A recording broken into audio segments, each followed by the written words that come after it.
This past holiday season, I watched all 3 Santa Claus movies, and while they were a fun time, there was one major issue I had with them. It's not the fact that Tim Allen barely grunts in the whole movie. Oh, oh, oh. Oh, oh, oh. Oh. Oh, oh, oh, oh, oh, oh. Come on now, hit it.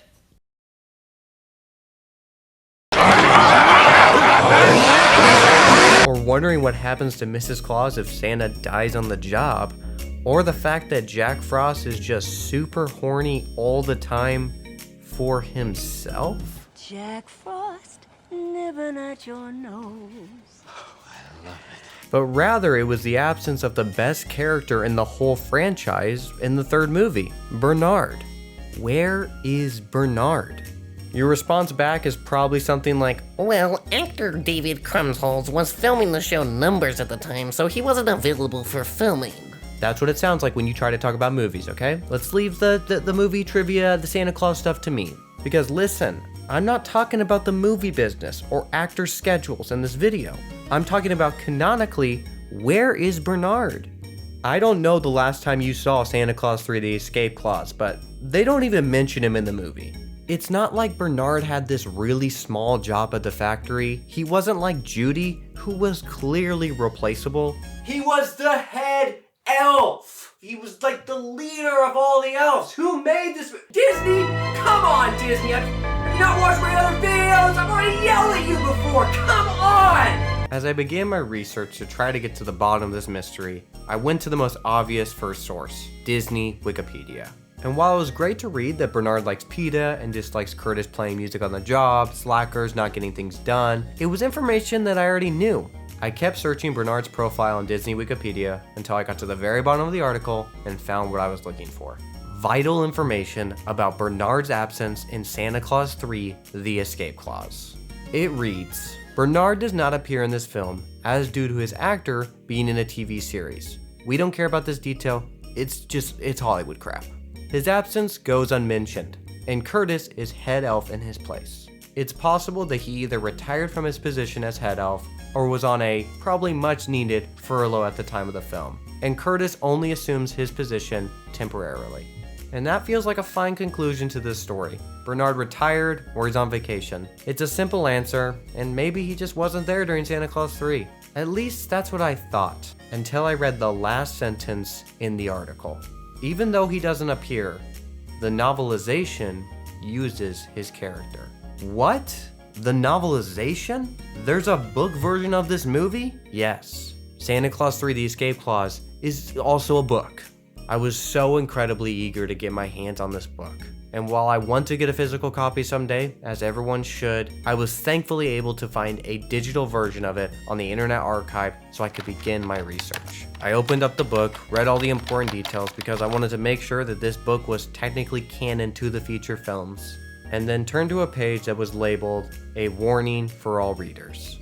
It said, according to the Santa Handbook, reading this novel automatically invokes the secrecy clause. As such, readers are reminded that it is naughty to give away the SOS, Secret of Santa, or to use the information enclosed to search for the location of Santa's workshop in the North Pole.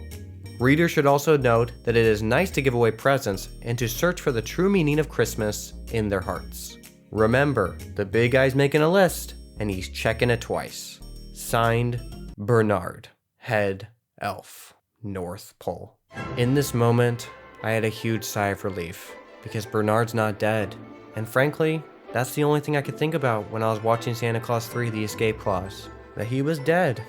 Either from old age or maybe a toy accident. But that's just not the case. In this novelization of the book, Bernard is not only present the entire time, but he is also mentioned by name 42 times. However, the entire story is exactly the same. Mrs. Claus is pregnant and wants her family to come and visit, and Jack Frost wants to become Santa. The only difference that Bernard brings is that he has some of Curtis's lines. Magnificent. It's amazing. Killer.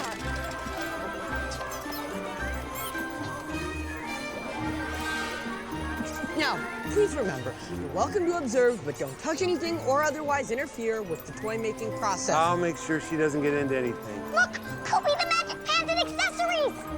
Lucy! Lucy, come back here. Whoa! Trains! I'm just gonna go make a doll. And in the book, the whole reason that Curtis tells Jack Frost about the snow globes is because he's jealous of Bernard.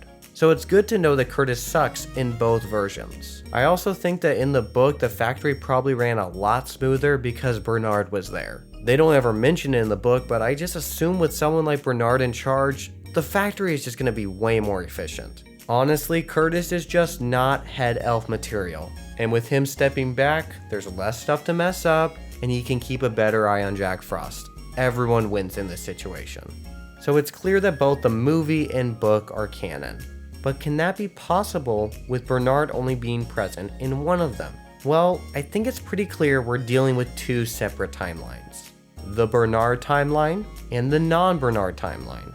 And we have already established time travel / new timelines in this movie, with Jack Frost changing the timeline to make himself Santa Claus, so this is not a far-fetched idea at all. But we do need to know which timeline is correct canon going forward to better plan for the future of this franchise.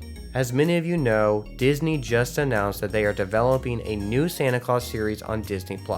Tim Allen is set to return, and the show centers on Santa, Scott Calvin, celebrating his 65th birthday and realizing that he can't be Santa Claus forever and needs to find a suitable replacement. And I think it's pretty clear who that replacement should be. It's Bernard. Bernard should be Santa. There is absolutely nothing stopping him from being Santa. As he explained to Scott Calvin in the original Santa Claus, let me explain something to you, okay? Toys have to be delivered. I'm not gonna do it. It's not my job. I'm just an elf. It's Santa's job, but Santa fell off the roof. Your roof. You read the card, you put on a suit that clearly falls under the Santa Claus, and now you're Santa, okay?